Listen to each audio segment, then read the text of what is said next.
In the previous movie, I showed you how to record a bouncing ball just going straight up and straight down. Now, you don't have to have watched that to follow along with this. It helps if you have, but I'm going to basically replicate most of the process that we did in that.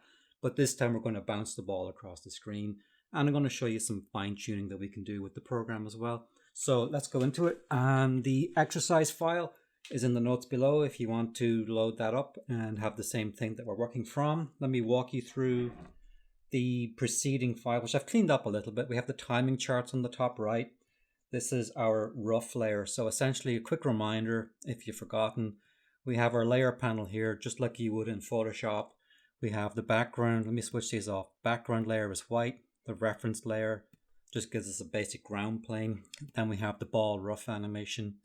And we have here our thumbnails, which we're going to use for the upcoming animation. So the timeline is here. I have basically the program KRITA will take the layer panel and gives you a timeline panel, which basically gives each layer instance its own internal timeline, which is brilliant. So again, if you forget how to find that, or you're just landing here for the first time, we go under settings. I think it's under Docker's animation timeline. And that's it. That will open this window here. And then you can hit the play button and we can play the animation. So that's basically that. So a couple of little reminders. These three lines here will open up controls where we can set the number of the frame rate and how many frames we have. So right now 50 frames because it's about close enough. We could even make that shorter. Say 44, and that gets us to here. Now there's one thing that you might notice. This is a digital timeline, so correctly recognizes the fact that we have a number 0 now. The problem with that is if I put my drawing number 1 on that frame, then 0 looks like number 1 and so on, and that's really confusing. So what we need to do is do a little temporary cheat and just pad our exposures just a little bit. So I'm going to click on this one, right click, and go hold frames, insert hold frame. And that adds one frame. Now I have created shortcuts and I've mapped the shortcuts onto my minus key and equal sign on the keyboard so I can actually do this. And you can also essentially extend this to the entire layer. Let me undo that. So I can pad multiple drawings. So again, just making sure we have that first exposure, that first drawing held for 3 exposures or 3 frames, and then we are lined up. So 3 is number 3, 5 is number 5, and so on. So that is something that we'll probably apply to the bouncing ball that we're about to do. So we'll start out doing that. Anyway, let me hide this layer in this panel here. I've already sketched out a thumbnail of the bouncing ball, and it's fairly standard. So let me make a new layer. I'll move this down a bit, make a bit of room. And this plus sign here in the layers panel makes a new layer, paint layer 1, click on that, and we'll call it ball arcs because we're going to arc the ball from left to right, as you can see here. So we can use actually the other thing too, to clean this up, I don't need to see the ball rough layer or the reference layer here. So notice this little push pin. If I click on that and click on the reference layer as well, they should then disappear. Slight lag on it, but you'll see them go away. If you do this by accident and you want to bring them back, it's pretty easy. You go to the layer panel, find the layer that you have deleted, and you can click on it, and you can see it reappears here, and you can pin it back again, but I want it gone. So let's give it a move to the ball arc layer. So here I have my background, my ball arcs, and the thumbnail. I think the ball arc layer should be on top. I'm going to drag that to the top and it moves to the top here. And I think to make life easier, like let's color code this, right click on this layer and make it say pink. And now we see this pink color here and the pink color here. It makes life easier if you have the same color code from one to the other. So sometimes it's possible to get confused with the layering, but it's minor.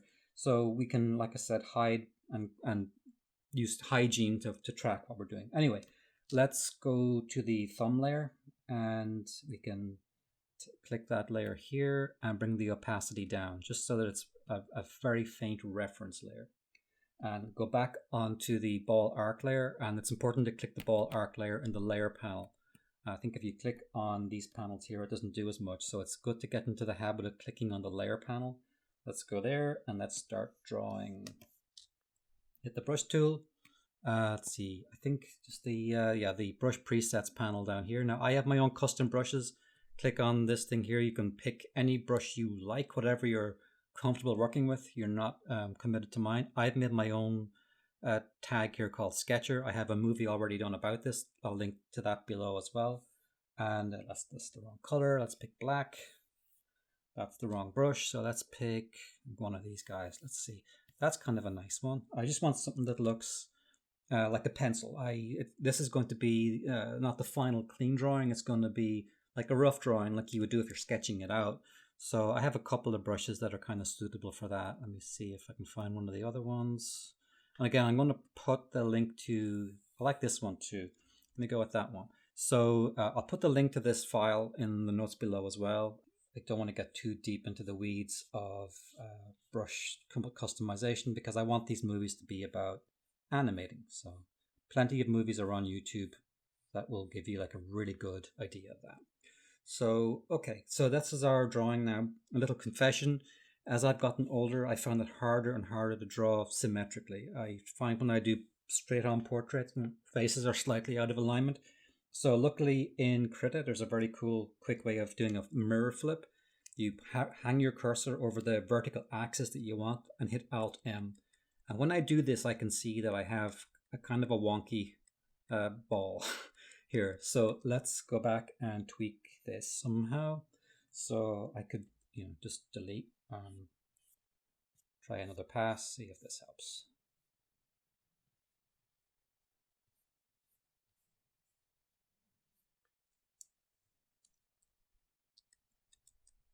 That's a bit better. And I can see here it's kind of bulgy. So I'm going to hit E on the keyboard and notice how it's selected the eraser.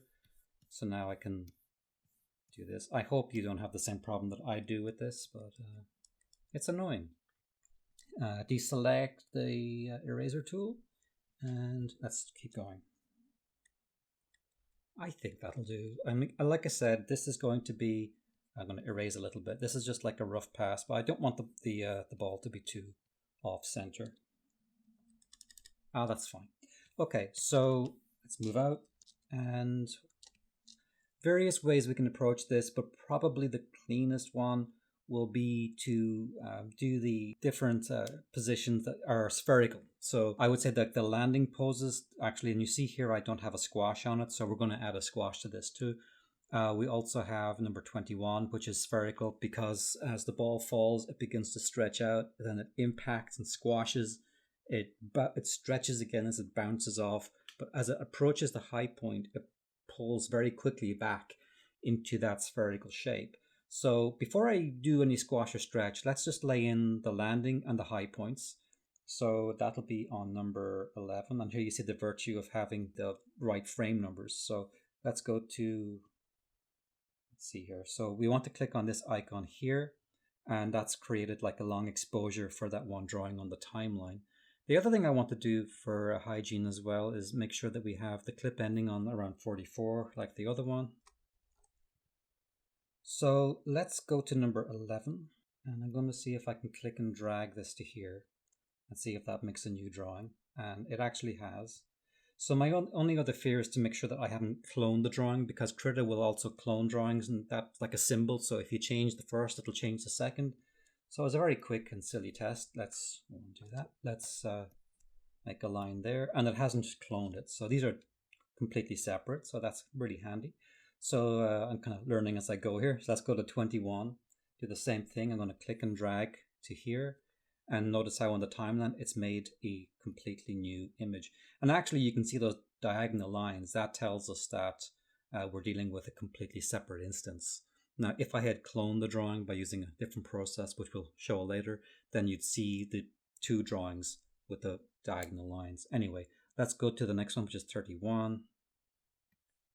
Drag that to here, and then 37, and then 43. And so now if I play, we have a very beginning crude animation.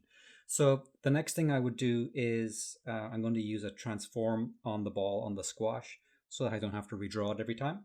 So again, we're using some digital tricks here to cheat a little bit, which we won't be doing in future movies when I'm animating characters, but it's kind of nice just to be able to see how we can do it when needed. So me hit Control T. The tool that I'm using is transform a layer or selection.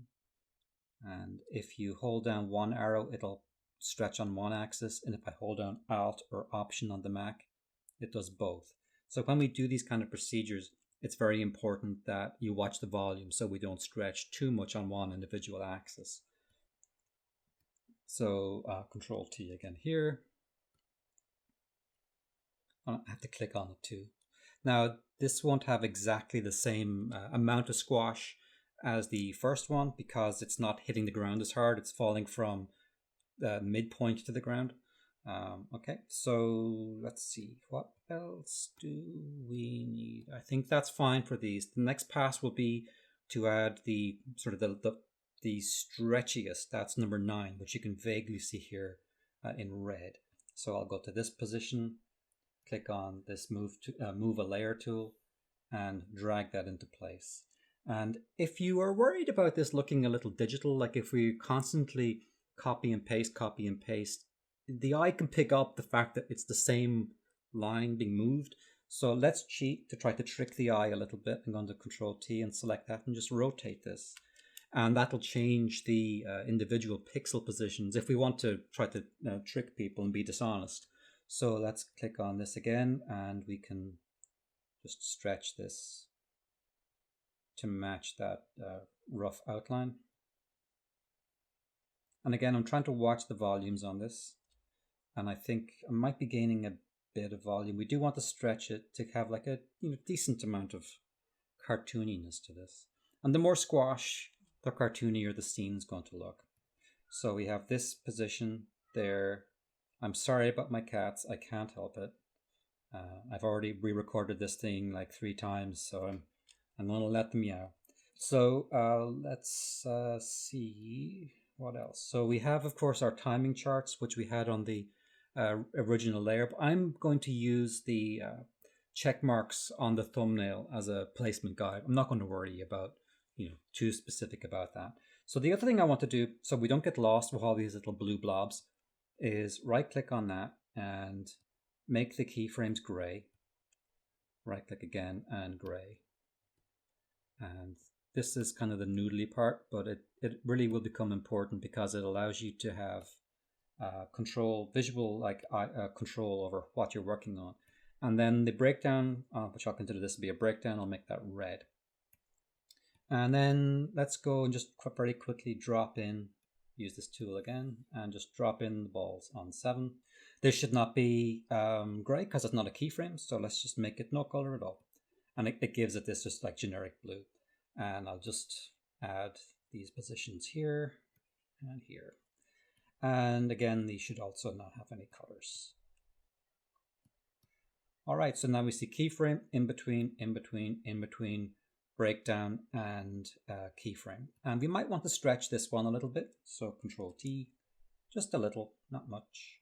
Like Eric Goldberg, who's a very, very great animator, in his book, he dislikes doing too much squash and stretch on balls like this. So try different treatments of it, see what you like. It's there's different degrees that you can apply it for different effects. So you can see already we're getting a really nice fall feeling here. So the other thing we probably should be doing is adding numbers up here. I'm not going to worry about that right now. We do have a lot of this brain work done on the original thumbnail layer, which is why it's so great to do thumbnails. So let me do the next bouncing ball part off of the landing. And I think probably the easiest way to do that might be to copy. A different way this time, I'm going to hit the L key or use, I think I've set my own shortcut for that, the freehand selection tool. So we can select the area we want to copy, Control C. I'm going to go to number 13 and Control V.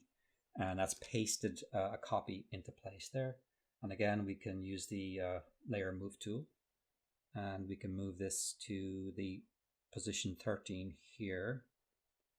and then Control T, and I can begin to do the bounce off. The bounce will probably be fairly similar to the stretch on the squash. Now I do want to zoom in on this to flag something.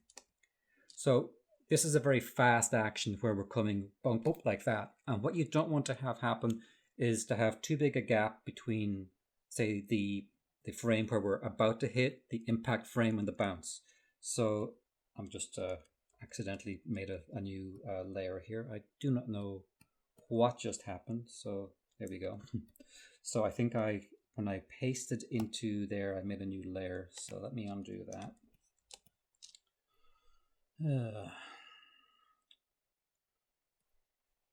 I think the best way to copy this then would be to click on this layer, hold Alt, Option, and drag. And that way I have not copied the element. So let me drag you. If I get slow sometimes, it's because I'm still coming from a Photoshop background and a lot of my muscle memory is Photoshop muscle memory. So, okay, so it's Control T and we'll stretch this thing. Okay, so let me switch off the guide layer and I'll put onion skin on. And that is, where did you go? Here we go. And so what we want to avoid is a situation where the red and the squash and the green are too far apart because we're going very quickly down, landing, and off. And if you were to come down, landing, and off and space these stretches far apart, then you wouldn't see the impact. Your brain might not even recognize it. And that's why we want to make sure that the different drawings are fairly close. So in this case, I would pull the stretch down closer to the impact and also not have the landing and the takeoff too close to one another, because again, that can strobe. And if that strobes, it'll look weird. You won't know exactly why, but your brain will just feel something's off. So let me put the thumbs back on, and I think if I go to the green one, just move it up a little bit so it's in a slightly different position. I once had a scene working on Thumbelina, the Don Bluth movie, where we had a strobing problem and it took 6 weeks to fix. Like, it was a nightmare for a 2-second scene. Run it by the director. It was a nightmare. But hopefully that won't happen to you. But this is the kind of thing that can happen if things move very quickly. So let's again make sure we have our key. Oh, this would be red actually, because that's more of a breakdown. And I want to copy the spherical shape now back and drag it to about here. And now against number 15, see we're on 15 in this window here, 15, 15 according to my thumbnail. And again, this is not going to be any other color other than basic blue because it's an in-between. And now I can go to the next layer, 17, and then 19. And again, you can rotate these if you want to try to trick the eye into thinking that you haven't just been a lazy slob like me and cut and paste everything. So I'm going to, basically that's it. That's the process. Let me switch off the thumbs again and play through. That's looking really nice. So let me make sure that onion skin's off. Okay, pretty cool. So I'm going to put the thumbs back on and we'll just continue. And I'm going to fast forward to this because you've basically seen the process.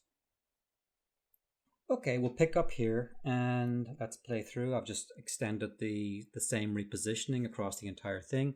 It does seem to end very quickly, so I'm going to increase the exposure here at the end, and that means these little 3 lines here. Let's make it 50 frames, and that'll hold through there. That's better.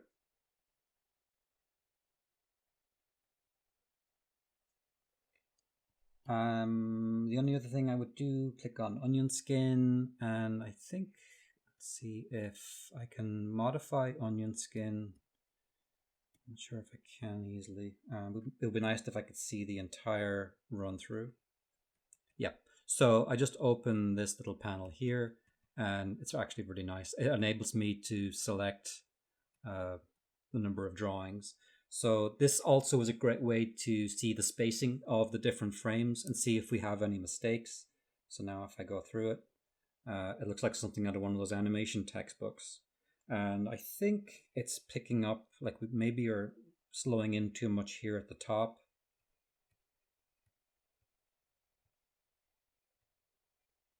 So that's our high point. And I think we can probably reposition these a little bit. So let's pull this ball down. I'm going to put the thumbs back on so I stay on that arc path. And let's go to here, pull it out a bit. Here and just a bit. And then we can switch off thumbs again. And that looks a lot better. You don't have to be super scientific about this, but within reason. You can get away with some inaccuracy, but there's some things that will catch the eye. So that might have, once color was on it, caught the eye. Okay, that's fine. Like, this is more than enough to be getting on with. So I would say I'm going to save this as well. And one more thing, I'd almost forgot. So let's do housekeeping, and it's very annoying, but 1. Circle for a key.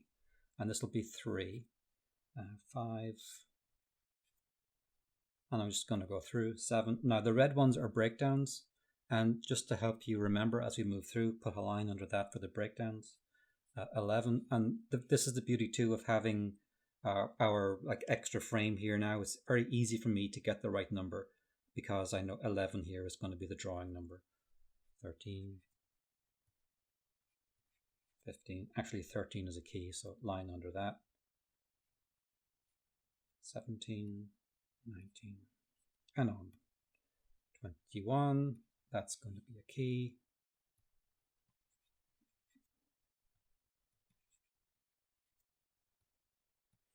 And one last thing, this is the final drawing, so it would be common back in the day when everything was done on paper just to write end on the final image, because if somebody is shooting these as a stack of paper in the camera department, it's good for them to know, right, 43 is the end. I haven't lost 45, and they waste half an hour looking for a drawing that doesn't exist.